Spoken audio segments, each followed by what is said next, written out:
सुप्रभात बच्चों। तो आज हम पाठ पढ़ेंगे 3 मिठाई वाला।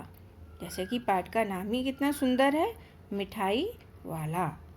बच्चों, आपने देखा होगा, सुना होगा कि गली मोहल्ले में फेरी वाले आते हैं और ऊंची आवाज़ में पुकारते हैं और अपना सामान बेचते हैं।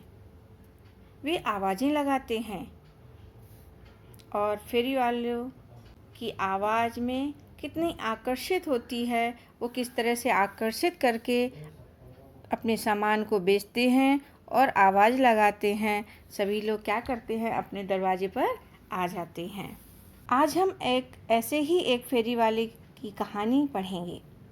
पुनर्जन्म में विश्वास के कारण वह अपने स्वर्गवासी बच्चों की झलक खिलौने वाला, मुरली वाला, मिठाई वाला बनकर उन सब बच्चों में देखता है जिन्हें वह खिलौने, मुरलियाँ और मीठी गोलियाँ बेचता है। बच्चों, मानवीय रिश्तों पर आधारित यह अत्यंत मार्मिक कथा है।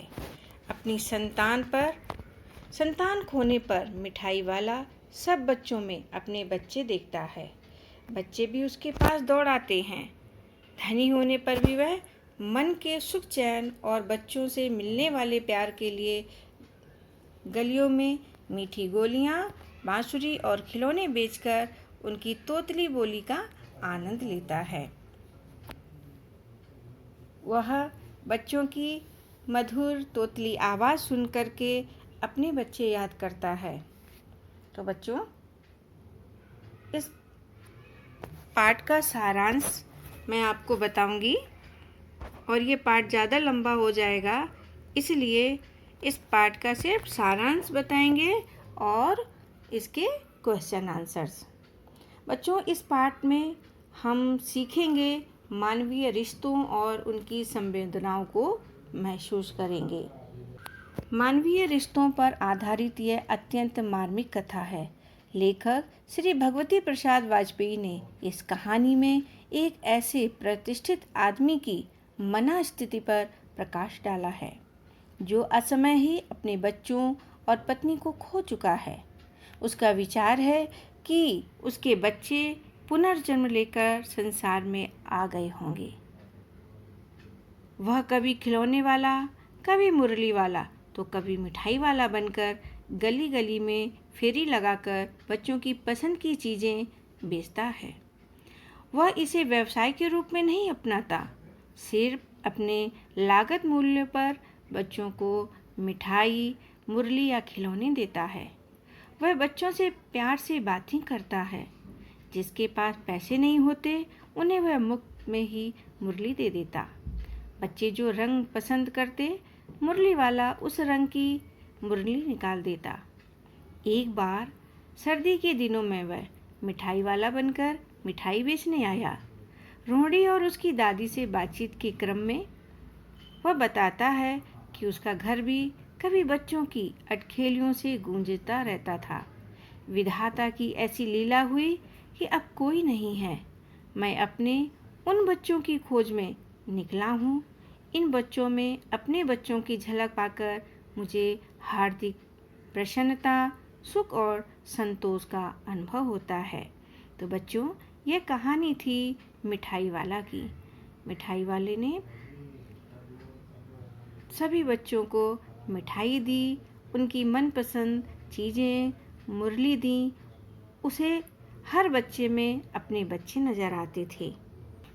प्रश्न है, खिलौने वाले की आवाज़ में क्या विशेषता थी? आंसर है, खिलौने वाले की आवाज़ अत्यंत मधुर और स्नेह से पूर्ण थी। लेखक ने खिलौने वाले के गाने को सागर की हिलोरें क्यों कहा है? इसका उत्तर है, जैसे सागर की हिलोर दूर तक लहराती दिखाई देती है, वैसे ही खिलौने वाले का मीठी आवाज़ में गाकर पुकारना, बहलाने वाला खिलौने वाला गली गली एक छोर से दूसरे छोर तक के सभी मकानों में गूंजता सुनाई देता है। तीसरा प्रश्न है, खिलौने देखकर रोनी क्यों हैरान रह गई? आंसर है, खिलौने देखकर रोनी हैरान रह गई क्योंकि वे बहुत सुंदर और सस्ते थे। चौथा प्रश्न है, रोहनी को मिठाई वाले का स्वर परिचित क्यों लगा? रोहनी को मिठाई वाले का स्वर इसलिए परिचित लगा क्योंकि वह यही मादक मृदुल स्वर खिलौने और मुरली बेचते हुए भी सुन चुकी थी। नेक्स्ट क्वेश्चन है, इस कहानी का कोई अन्य शीर्षक बताइए। तो इसका उत्तर है, इस कहानी के अन्य शीर्षक ममता का मारा, मुरली वाला, खिलौने वाला, बच्चों का प्यारा आदि हो सकते हैं, क्योंकि वह अपने स्वर्गवासी बच्चों की झलक पूरे बच्चों में देखने के लिए अपना सुख वैभव छोड़कर फेरी वाला बनकर गली गली भटकता फिरता है।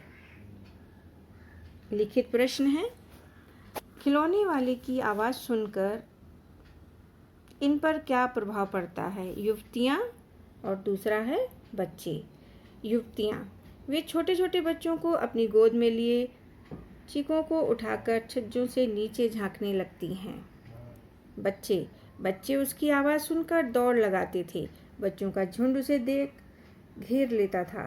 वे पैसे लाकर मोल भाव करना शुरू कर देते थे। अगला प्रश्न है, मुरली वाला देर तक बच्चों को मुरली बेचता, लिखिए कैसे? मुरली वाला रंग बिरंगी मुरलियों में से बच्चों की मनपसंद रंगीन मुरलियाँ छाँट कर देता। किसी को बाबू, किसी को राजा बाबू तो किसी को भैया कहकर उसे बातें भी करता रहता। साथ साथ माँ के साथ लाड़ करके पैसे कैसे मांगने चाहिए इसका उपाय भी बताता। पैसे ना होने पर बिना पैसे ही मुरली पकड़ा देता। इस प्रकार वह देर तक बच्चों को मुरली बेचता। मिठाई वाला किस लिए मिठाई बेचता था? उत्तर है, मिठाई वाला अकेला था।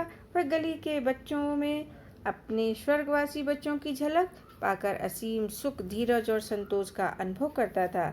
उसे पुनर्जन्म की धारणा में विश्वास था। उसे यकीन था कि उसके बच्चों में पुनर्जन्म ले लिया होगा और वह उनकी झलक इन्हीं बच्चों में पा सकेगा, इसलिए मिठाई वाला मिठाइयाँ बेचता था। अगला प्रश्न है, रोहिणी मिठाई वाले से अधिक प्रश्न पूछने को आतुर क्यों थी? उत्तर है, रोहिणी ने अनुभव किया कि कोई फेरी वाला इतनी सस्ती चीज़ें नहीं बेचता और ना ही बच्चों से इतना अधिक प्यार करता है। वह मिठाई वाले से बात करके उसके मनमोहक व्यवहार का कारण जानना चाहती थी। तो बच्चों, ये हैं इस पाठ के प्रश्नोत्तर। आप इन्हें सुंदर हैंडराइटिंग में लिख लें और याद करें। धन्यवाद।